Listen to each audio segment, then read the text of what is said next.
सदा भवानी दाहिनी सन्मुख रहे गणेश, पांचों देव रक्षा करे Brahma Vishnu Mahesh.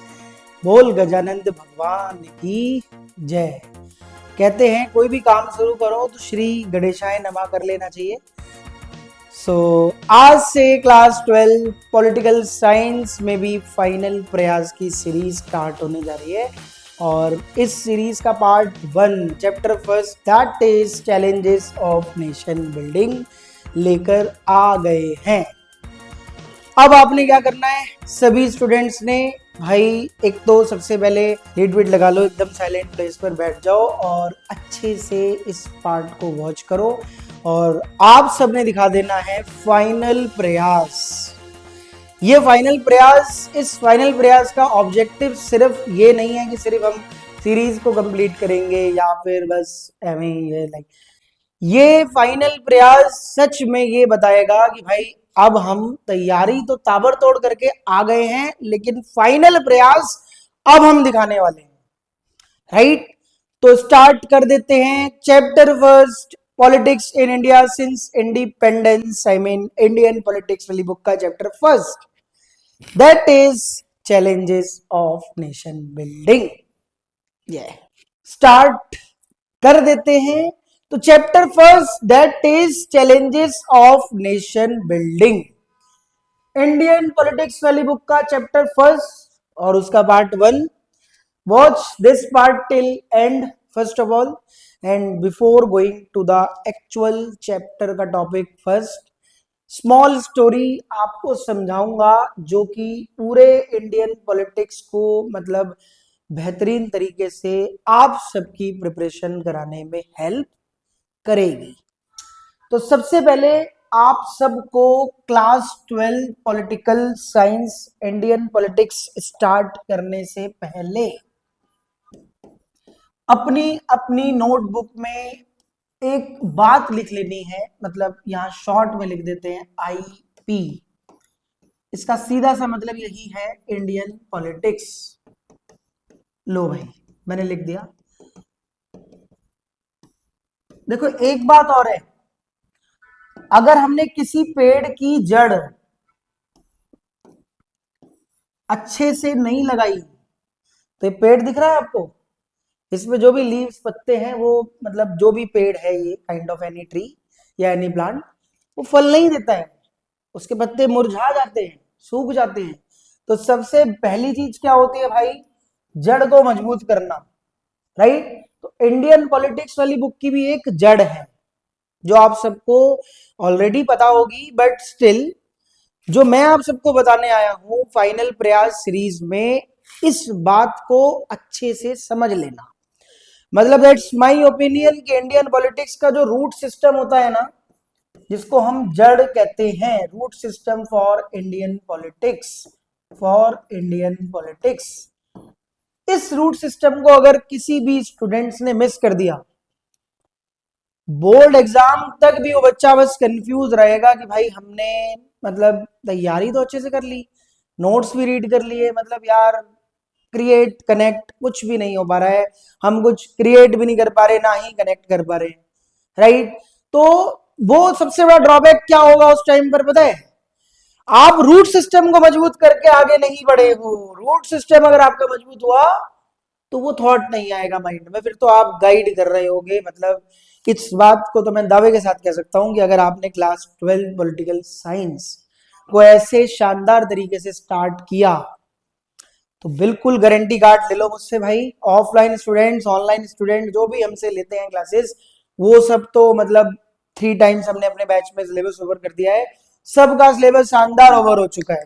But the point is कि भाई काफी लंबे समय से मतलब, बट द पॉइंट इज हर साल कुछ नया तो होता ही है ना। लास्ट ईयर भी मैं आपके लिए ह्यूमैनिटीज प्रो सीरीज लेके आया था, अब इस साल मैं फाइनल प्रयास लेके आया हूँ। राइट, तो अच्छे से समझो। अब बात रूट सिस्टम की करेंगे। सबसे पहले पॉल साइंस इंडियन पॉलिटिक्स के अंदर सर रूट सिस्टम समझाओ सबसे पहले। राइट, तो यहां पर आपने हेडिंग डालनी है root system for Indian politics. थोड़ा सा ये वाला पार्ट बेसिक पार्ट रहेगा, मतलब चैप्टर फर्स्ट का बेसिक और पूरी इंडियन पॉलिटिक्स का बेसिक, राइट। तो पहले इस चीज को स्ट्रॉन्ग करो, बाकी मेरी कोशिश रहेगी कि बहुत कम पार्ट्स में आपका पूरा सिलेबस कवर करा दूं, राइट। हालांकि मैं सिलेबस कवर कराने या फिर जल्दी जल्दी पार्ट्स लाने वाला मतलब वो टीचर नहीं हूं कि भाई बस मैंने फॉर्मेलिटी कर दी, मतलब ऐसे ऐसे ऐसे तो नहीं भाई। डेप्थ में आपका कॉन्सेप्ट क्लियर करूं, एकदम बेसिक से लेके एकदम रूट से लेके आगे तक, ये हम सबका ऑब्जेक्टिव है। जेएसएन क्लासेस का यही सिद्धांत है, यही उद्देश्य है, राइट। अब देखो, root system for Indian politics, class 12 pol science की इंडियन पॉलिटिक्स वाली बुक में मिल जाते हैं टोटल 8 चैप्टर्स। कितने मिल जाते हैं? 8।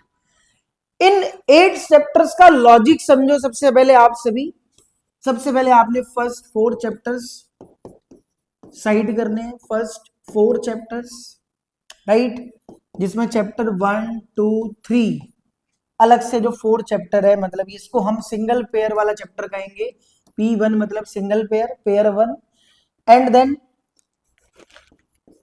नेक्स्ट 2 चैप्टर्स, मतलब इसके बाद वाले नेक्स्ट 2 चैप्टर्स, चैप्टर 5 और चैप्टर 6, ये P2 में आ जाएंगे, मतलब सॉरी पेयर 2, राइट। पेयर्स बनाने आपने सबसे पहले, पेयर्स का मतलब जोड़ा, राइट। इसके बाद मतलब लास्ट पेयर यहां पे मैं लिख देता हूं, नेक्स्ट 2 चैप्टर्स, चैप्टर 7 और चैप्टर 8, ये आ जाएगा हमारा पेयर थर्ड में। देखो आपको राइटिंग तो समझ आ रही होगी यार, सिर्फ बात को समझना पहले, राइट। बुक स्टार्ट करने से पहले ये काम करना बहुत जरूरी है भाई, इट इज, ये काम करना बहुत जरूरी है भाई, you need to understand this, right. तो पेयर 1 में 4 चैप्टर्स, पेयर 2 में 2 चैप्टर्स एंड लास्ट पेयर में भी 2 चैप्टर्स, ओवरऑल कितने कवर हो गए? 8 चैप्टर्स कवर हो गए, राइट। इसके बाद जो चैप्टर 1 से लेकर चैप्टर 4 तक चैप्टर्स कवर होते हैं, इसमें 2 बातें आपको याद रखनी है। पहली बात, पॉलिटिकल फेसिस के ईयर्स, पॉलिटिकल फेसिस के ईयर्स। दूसरी बात क्या याद रखनी है? थीम। थीम क्या रहेंगी इन चैप्टर्स की? बेसिक थीम्स, हर चैप्टर की थीम होती है। जैसे इस बुक की थीम है इंडियन पॉलिटिक्स, वैसे हर चैप्टर, हर पॉलिटिकल फेज ईयर, मतलब जो भी चैप्टर है किसी ना किसी के आधार पर होता है थीम, बेसिक थीम, राइट। 2 बातें याद करनी है। सबसे पहले चैप्टर 1 से 4 तक बात करेंगे, राइट। चैप्टर 1 से 4 तक हमारा जो पॉलिटिकल फेज ईयर चलता है फ्रॉम 1947 टू 1964, यहां तक ईयर्स के जितने भी पॉलिटिकल, मतलब लाइक पॉलिटिक्स होती है वो कवर हो जाती है। थीम की बात करें तो नंबर 1 इंटरनल चैलेंजेस,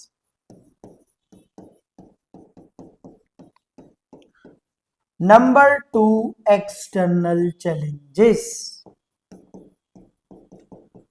अगर हम थीम की बात करें तो मतलब फर्स्ट 3 चैप्टर में हम इंटरनल चैलेंजेस कवर करते हैं, राइट। और नेक्स्ट जो 4 चैप्टर है इसमें हम एक्सटर्नल चैलेंज कवर करते हैं, फॉरेन पॉलिसी वाला। चलो भाई ये भी मैंने आपको लिख दिया। Chapter 1 2 3 4 that is this. Chapter का नाम challenges of nation building, era of one party dominance, politics of bland development, India's external relations, right. अब आपको समझ आ गया चैप्टर 1 से 4 तक पॉलिटिकल फेस ईयर्स भाई, फ्रॉम 47 टू 64। अब next 2 chapters, I mean chapter 5 और चैप्टर 6, यहां पे भी वही बात भाई, पॉलिटिकल फेस ईयर थोड़ा सा जल्दी जल्दी करके समझाऊंगा ताकि आपका चैप्टर भी आज ही स्टार्ट कर दो इसी पार्ट में।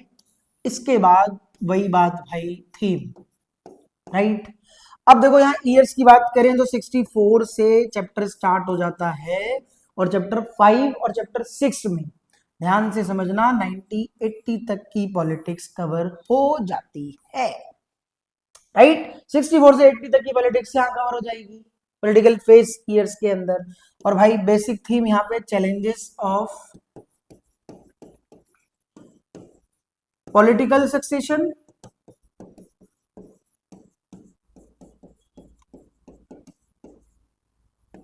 दूसरी थीम आएगी भाई पॉलिटिकल क्राइसिस, डेमोक्रेटिक क्राइसिस भी कहेंगे इसको हम,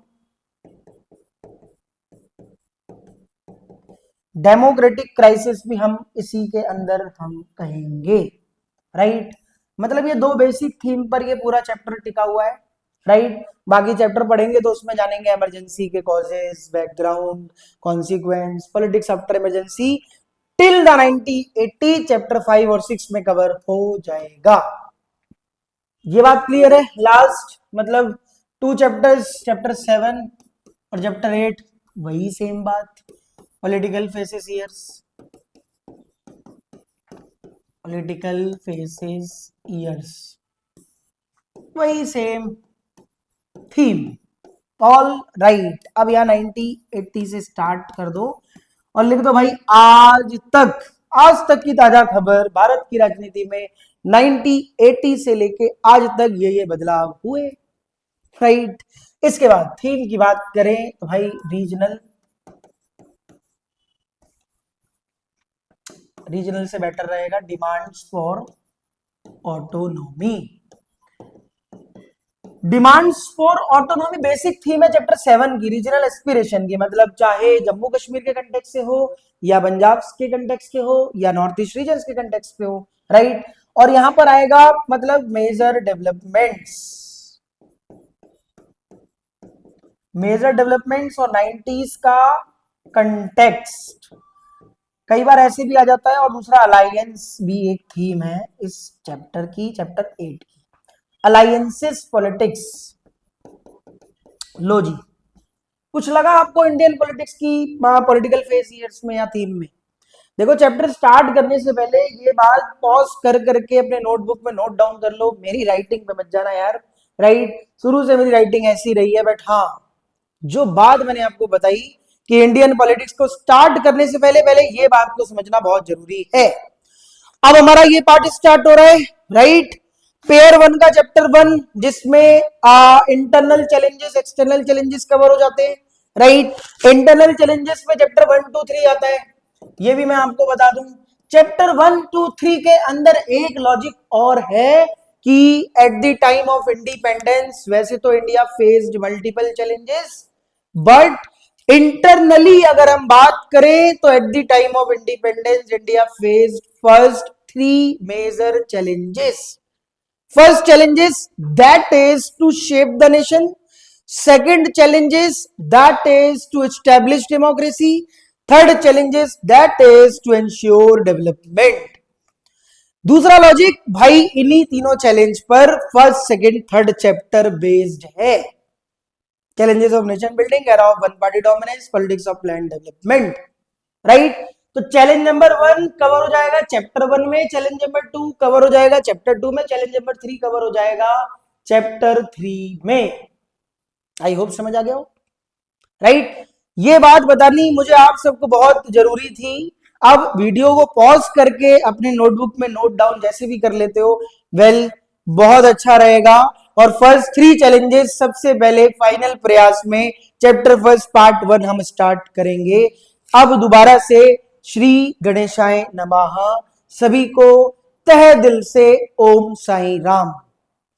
अब स्टार्ट कर देते हैं भाई।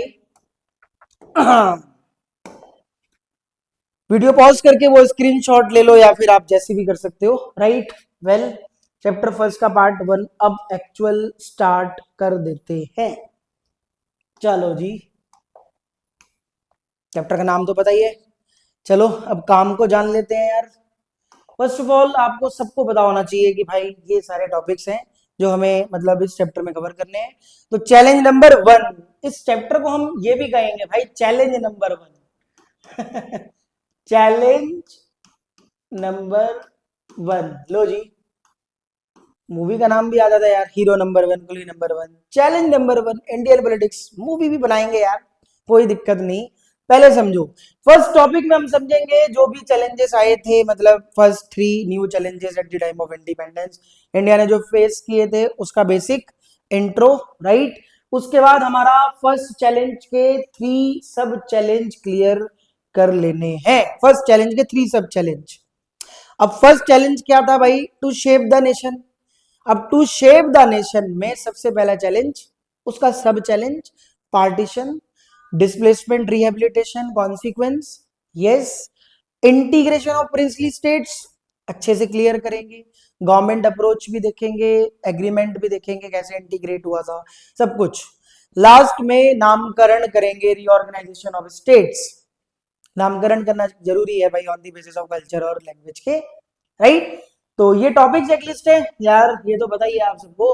अब यार स्टार्ट करें सर, फटाफट स्टार्ट करा दो, क्योंकि चैप्टर बहुत दिन से वेट हो रहा था सर, मतलब लो यार, सिंपल स्टार्ट कर देते हैं इंट्रोडक्शन से, right, of this chapter.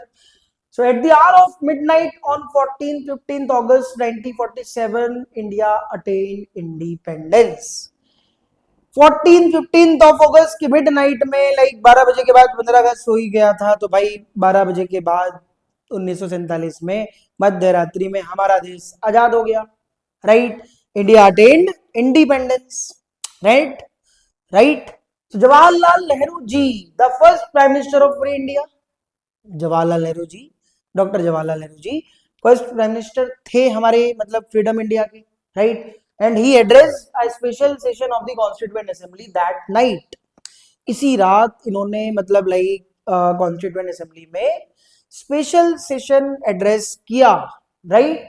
This was the famous tryst with destiny speech. कई बार एमसीक्यू में क्वेश्चन आ जाता है, राइट। स्पीच का नाम बताओ और किसने दी थी, तो आई होप आपको समझ आ गया हो, right.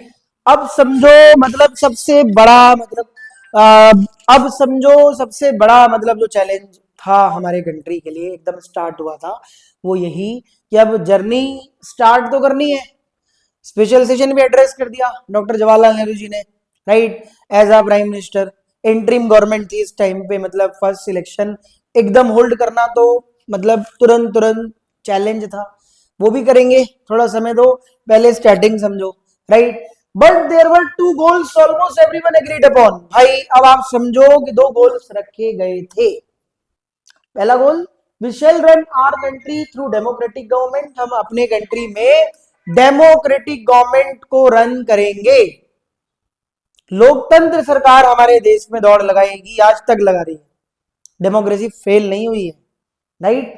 So that the government will be run for the good of all, particularly the poor and the socially disadvantaged groups, right। दूसरा गोल्स कि भाई हम सबका भला करेंगे, स्पेशली जो भी सोशली डिसएडवांटेज ग्रुप्स हैं उन पर भी हम फोकस करेंगे। मतलब ऐसा नहीं है कि सिर्फ हम एक सेक्शन पर, एक सेगमेंट पर फोकस करेंगे कि भाई सिर्फ यही देख लें, राइट। डेमोक्रेसी का मतलब ही यही है, डेमोक्रेसी का मतलब ही यही है कि भाई इस form of government to the people, for the people, by the people, right. बल्कि डेमोक्रेसी स्टैब्लिश करना अभी एकदम से तो चैलेंज था, बट उससे पहले भाई जब आप कभी कोई चीज परचेज करते हो तो ऑब्वियसली सेटल करने में टाइम लगता है, यस। अब जैसे इस चैप्टर का नाम है चैलेंजेस ऑफ नेशन बिल्डिंग, अब मैंने अगर इस चैप्टर का नाम ये रख दिया चैलेंजेस ऑफ हाउस बिल्डिंग, तो प्लॉट जैसे ही हम खरीदते हैं तो सबसे पहला चैलेंज क्या होता है कि भाई बाउंड्री कैसे कराएं, यस। फिर ये डिसाइड करते हैं कि पिलर्स डाल के लेंटर डालते हैं और भाई रूम वगैरह कंस्ट्रक्ट करते हैं। फिर आता है कि भाई ये वाला रूम स्टडी रूम है, ये वाला डाइनिंग रूम है, ये वाला बेडरूम है, एक्सेट्रा, राइट। उसके बाद जब फिनिशिंग होती है तो यार भाई ऐसे कर लो, वैसे कर लो, इंटीरियर डिजाइनर को हायर करके ऐसे हो जाए, चलो भाई चैलेंज चल रहा है। फिर यार लोग कौन रहेंगे, ये रहेंगे। तो इसी तरह से आपने कनेक्ट करना है कि चैलेंजेस कोई भी हो ना, अगर आप किसी भी लाइक प्रोसेस बिल्डिंग की बात करते हो ना, प्रोसेस बिल्डिंग, यहाँ तो नेशन बिल्डिंग की बात हो रही है, नेशन बिल्डिंग के प्रोसेस की, पहला चैलेंज यही था कि देखो हमें आजादी तो मिल गई, बट अभी हमें सबसे पहले गोल्स रखना है और उस गोल्स पे चलना है। सबको पता था हमारे कंट्री के जितने भी इस टाइम के लीडर्स थे, मतलब लाइक यार देखो चैलेंजेस तो आएंगे, चुनौतियां तो आएंगी, बट हमें हार नहीं मानना है, यस। डेवलपमेंट के पहले चैलेंज जरूर आते हैं, राइट। तो यार हर तरक्की के पहले चुनौतियां आती हैं, तो चुनौतियों से घबराना नहीं है, आगे बढ़ना है, राइट। इसी तरीके से हमारे देश में मतलब नेहरू जी ने स्टार्टिंग कराई, और perhaps no other country by then was born in a situation more difficult than that of India in 1947। British India की कोई भी ऐसी कंट्री भाई इस सिचुएशन पे नहीं थी जो सिचुएशन पे इंडिया कंट्री थी at the time of independence. मतलब जो डिफिकल्टीज इंडिया ने फेस करी, लाइक जैसे कि freedom came with the partition of India, right. Freedom मतलब मिलते ही पार्टीशन हो गया हमारे देश का। Our country was divided in two nation, that is India और पाकिस्तान, हिंदू और मुस्लिम कम्युनिटीज के बीच। ऑल्सो इंडिया कंट्री तो हमेशा से कहती रही है कि India is a secular and India is going to a secular nation. Pakistan country के भाई is going to a Islamic nation. Yes, तो जो चैलेंज, दो difficulties like during the partition India country ने फेस करी, या जैसे ही हमें आजादी मिली जो मतलब डिफिकल्टीज इंडिया कंट्री के फ्रंट पर आई, वैसी किसी और कंट्री के फ्रंट पर नहीं आई। ऑल्सो जो ईयर 47 था ना, basically was a year of unprecedented violence and drama of displacement. काफी डिस्प्लेसमेंट हुई थी। Yes, one country to another country, बहुत सी लोगों की जाने गई थी। अभी सब कुछ हम पढ़ेंगे, पार्टीशन का प्रोसेस, पार्टीशन के चलते डिफिकल्टीज, प्रॉब्लम्स, कॉन्सिक्वेंसेस, राइट। और भाई it was in this situation that independent India started on, right. इन सारी परिस्थिति के साथ इंडिया ने तो भाई पहले ही बोल दिया कि हम अपनी जर्नी तो शुरुआत करेंगे, मतलब हम अपनी जर्नी तो शुरू करेंगे, बट हमारे जो भी सेवरल ऑब्जेक्टिव्स हैं हमें उन सबको अचीव करना है। तो पहला challenge, to shape the nation. इस चैप्टर का मतलब बेसिक थीम यही है, first challenge to shape the nation. अब टू शेप द नेशन के three sub challenge, partition, integration, reorganization, सब कुछ जानेंगे, राइट। अभी तो आपको सिर्फ ये समझना है कि भाई बेसिक बेसिक सी बातें जो भी है अच्छे से क्लियर कर लेनी है, राइट। अब सबसे पहले तो थ्री चैलेंजेस को डिफाइन कर लेते हैं, मतलब एक शॉट पे जो आपको समझ में आ जाएंगे। तो फर्स्ट चैलेंज चैप्टर 1 में कवर करेंगे, सेकेंड चैलेंज चैप्टर 2 में, थर्ड चैलेंज चैप्टर 3 में। ये बात आपको मैंने अभी बताई और आपने अच्छे से समझ लेनी है, right. To shape a nation में क्या होता है, first and the immediate challenge was to shape a nation that was united yet accommodative of the diversity in our society. जिस तरह से मतलब लाइक जो सरकमस्टांसेस थे ना, ऑब्वियसली पहले से ये चलता आ रहा था कि देखो यार हमारे देश में मतलब आजादी तो हमें मिल गई, मगर हमारे कंट्री की जो अप्रोच रहेगी ना, मोस्ट यूनाइटेड अप्रोच रहेगी डाइवर्सिटी के सेंस में या डाइवर्सिटी के पर्सपेक्टिव से। चैलेंजेस तो फिर भी आए थे, challenges of cultural diversities. Yes, तो भाई कहने का मतलब बस इतना है कि भाई हमारे समाज में ना जो अप्रोच है सबको जोड़ के चलने वाली है, अकोमोडेट करने वाली है। तो India was a land of continental size and diversity, diversified country है हमारा देश। Yes, multiple languages, like it's people spoke different languages, follow different cultures and different religions. अलग अलग भाषा बोलने वाले लोग हैं, अलग अलग कल्चर्स हैं, अलग अलग धर्म है। At that time it was widely believed that a country full of such kinds of diversity could not remain together for long. ये थॉट भी मिल रहा था इंडिया को कि भाई हम डाइवर्सिटी को लॉन्ग टाइम तक सरवाइव नहीं कर पाएंगे। बट हमने कहा यार चैलेंज तो देखो आता है डेवलपमेंट से पहले, हार नहीं माननी है इंडियन लीडर्स ने, राइट। डाइवर्सिटी को हमने अकोमोडेट करके भले ही चैलेंजेस आए हो हम आगे बढ़ते चले गए। इस चैलेंज को भी हमने क्रॉस किया और इंडिया पाकिस्तान का पहले बंटवारा हुआ, पार्टीशन टू नेशन थ्योरी। फिर हमने 565 प्रिंसली स्टेट्स को इंटीग्रेट किया, वहां भी चैलेंज आया था। Reorganization of states language culture के बेस पर हमने किया, कमीशन अपॉइंट किया, पूरा एक्ट पास कराया, भाई 14 स्टेट 6 यूनियन टेरिटरी बनी, तो वो भी चैलेंज आया था, बट सक्सेस हो गए फर्स्ट चैप्टर, राइट। उसके बाद टू स्टैब्लिश डेमोक्रेसी, डेमोक्रेसी को स्टैब्लिश करना। India adopted a representative democracy, सबको पता है कि हमारे कंट्री की रिप्रेजेंटेटिव डेमोक्रेसी हमने अपनाई है based on the parliamentary form of government. Representative government, representative democracy based on parliamentary form of government. Parliament consist in two house, Lok Sabha and Rajya Sabha. अब lower house, upper house, third president. Yes, democratic constitution is necessary but not sufficient for establishing a democracy. देखो democratic constitution बहुत जरूरी है independent country में, लेकिन sufficient नहीं है democracy को स्टैब्लिश करने के लिए। यस, तो the challenge was to develop democratic practices in accordance with the constitution. ये चैलेंज जरूर था कि कॉन्स्टिट्यूशन के साथ हम डेमोक्रेसी को कैसे स्टैब्लिश करेंगे, तो ये हम चैप्टर सेकंड में पढ़ेंगे, challenges challenging of building democracy भाई। उसके बाद इलेक्शन कमीशन भी सेटअप होगा, इलेक्शंस भी होल्ड होंगे, कांग्रेस पार्टी का सिस्टम भी हम समझेंगे, डोंट वरी, अच्छे से क्लियर करेंगे। चैलेंज मैंने कहा ना, डेवलपमेंट और चैलेंजेस इस पूरी बुक की थीम है। यस, इसके बाद third chapter to ensure the development and wellbeing of society, हर समाज में हर सेक्शन का भला हो। And third challenge was to ensure the development and wellbeing of the entire society and not only of some sections,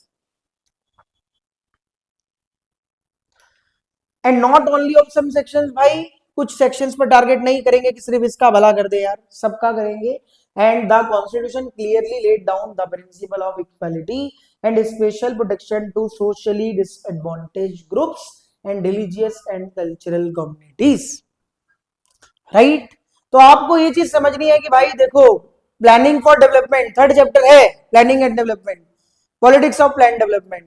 but ये भी एक चैलेंज था कि हम प्लानिंग प्रोसेस क्या रहेगा, मतलब कैसे तैयार करेंगे, आइडियाज क्या रहेंगे, वो हम चैप्टर थर्ड में समझेंगे। राइट, तो अच्छे से समझो यार, हमारे कंट्री में ना एक प्रिंसिपल्स ऑफ इक्वालिटी के बेस्ड हमने काफी चीजें मतलब अपनाई हैं किसी भी कंटेक्स्ट में। ये है इंडियन पॉलिटिक्स की एक शुरुआत, शुरुआत अच्छे से होनी चाहिए। देखो अगर जड़ से मजबूती से आप स्टार्टिंग करते हैं तो भाई आगे दिक्कत नहीं आएगी, भले चैलेंज आएगा मगर आप क्रॉस कर जाओगे, मैं इस बात की गारंटी लेता हूं। Right, simple. तो भाई थ्री चैलेंजेस भी समझ आ गया, हर चीज समझ आ गई। राइट, अब हम आगे चलते हैं, आगे चलते हैं। इस चैप्टर का सबसे पहला टॉपिक प्रोसेस ऑफ पार्टीशन, मतलब ये मैं तुम्हें समझा देता हूं, पहले ये समझो, पार्टीशन, डिस्प्लेसमेंट एंड रिहेबिलिटेशन। देखो भाई 15th of August 1947 not one but two nation states came into existence, that is India and Pakistan। इसे आप देखो कि जैसे ही हमें आजादी मिली थी ना, तो भाई दो देशों का बंटवारा हुआ था, इंडिया एंड पाकिस्तान। 14 अगस्त को पाकिस्तान इंडिपेंडेंस डे सेलिब्रेट करता है और इंडिया मतलब 15th of August। Right, this was a result of partition, the division of British India into India and Pakistan. भाई ये तुम्हें पता है ना ब्रिटिश इंडिया के पार्टीशंस, भाई ये तो तुम्हें पता है ना कि ब्रिटिश इंडिया भाई जब डिवाइड हुआ था, तो जब ब्रिटिशर्स छोड़ के गए थे, तो उसके बाद जब इंडिया कंट्री इंडिपेंडेंट हुई, तो टू नेशन थ्योरी में इंडिया पाकिस्तान डिवाइड हो गया। Yes, such a division was not only very painful, इस टाइप का डिवीजन बहुत पेनफुल नहीं था, but also very difficult to decide and to implement. मतलब इसको डिसाइड करना, इंप्लीमेंट करना बहुत ज्यादा डिफिकल्ट था, मतलब पेनफुल भी था ये डिसाइड करना कि पाकिस्तान किसको बनाएंगे। ठीक है जी, आजादी तो मिल गई, then it was decided to follow the principle of religious majorities. फिर ये मतलब नॉर्म फॉलो किया कि भाई देखो जहां पे मेजॉरिटी ऑफ मुस्लिम सबसे ज्यादा होगी, which means that area where the Muslim were in majority would make up the territory of Pakistan and rest was to stay India। तो यार जो मुस्लिम मेजॉरिटीज एरियाज ज्यादा होंगे वो टेरिटरी इंडिया बना दी जाएगी। राइट, तो जब सर्वेयर्स ने सर्वे किया तो भाई ईस्ट और वेस्ट दो पाकिस्तान बने, ईस्ट बाइफरकेट हुआ बंगाल, राइट, वेस्ट हुआ हाफ पंजाब। इस तरह से प्रोसेस ऑफ पार्टीशन की शुरुआत हुई, ये बेसिक है। राइट, अब हम नेक्स्ट पार्ट में मिलेंगे, नेक्स्ट पार्ट में हम समझेंगे डिफिकल्टीज प्रॉब्लम से, पार्टीशन के चलते क्या क्या आई थी, कॉन्सिक्वेंस, और फिर इस चैप्टर को आगे लेके जाएंगे। पहले पार्ट में आपको मेरा मकसद बस यही था कि देखो एटलीस्ट स्टार्टिंग एक शानदार हो जाए और एक बेसिक रूट सिस्टम मजबूत हो जाए। Right, so that is all for this part, I hope आपको समझ आया हो। Bye tata, will see you in the next part.